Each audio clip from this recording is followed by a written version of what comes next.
rain never stops. This is the Great Fall Guy. Once upon a time, in the hot middle of 22, it was Nick, who wasn't a gumshoe, and it was a summer of murder.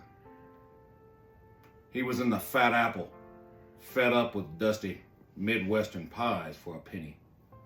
He'd met this charmer, a golfer socialite, and she'd started to get her hands into his memory glands.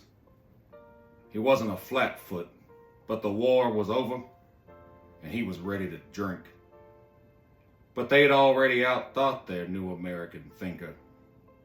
After all, the sweltering flapper parties had stopped when there was no more champagne for the moths and stars to drink.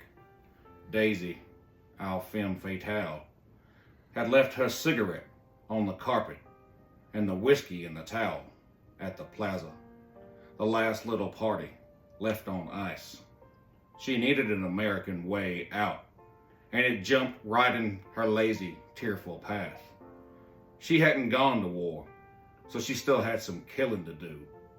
Her Daisy knuckles went white, just like her little white roadster again, with her lieutenant, for a new American adventure. From Louisville to NYC, from tea at Nick's to Jimmy's yellow war car. Well, there's an image. Daisy, a green rosette of swan petals, and Myrtle, a starry-eyed aromatic summer bloomer. And instead of tearing her hair out like girl fights will do for the next 100 years, Daisy ripped Myrtle's breast open in the middle of the street. F. Scotch made sure he'd left that in. She sees Myrtle just as well as your soldier boy sees him.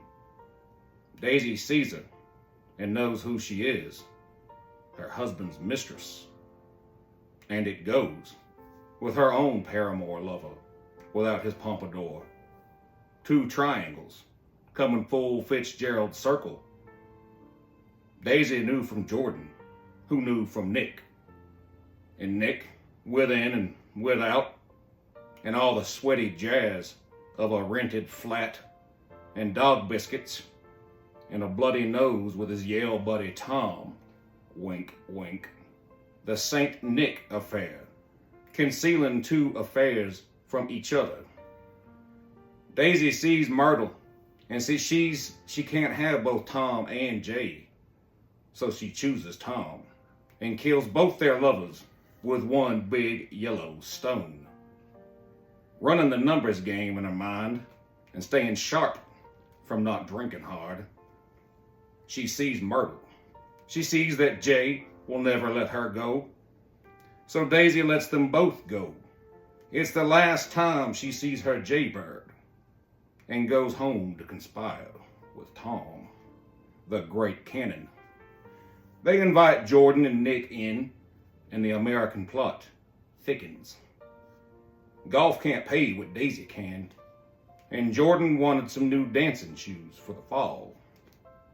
Jordan enters their pact, and Nick stays up all night trying to help Jay find his little cigarettes all through his big old house of cards. Tom, American, knows the Ivy League way out. Kill people and keep your American money in your murderess, and take an American trip from Summerland to Summerland. The Great Fall Guy. It's about the American dream. A 1920s gangster love story written in blood on a gas station handkerchief. The American dream is that you can get away with it if you've got enough money and enough Ivy League brute. Oxford won't help if you only go there a year. Keeping American murders in American hearts. Whatever it is, says Nick, that rich people do. America wins. As long as it keeps its great chumps around, its expendable Jimmies and Myrtles. And it'll keep winning every great war to keep the rich richer and keep the poor with babies. Ain't we got American fun? Jay had slipped and told his brother in arms that it was Daisy that had done it.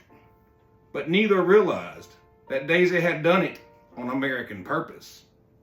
And the great fall guy drowned the next morning in his American pool of blood and is buried in New York rain. Nick, all soggy sandwich about it, pretends to break up with Jordan. But since he's oblivious most of the story, he doesn't see it's Jordan dumping him and keeping the great, luxe, opulent American secret. Hush, hush.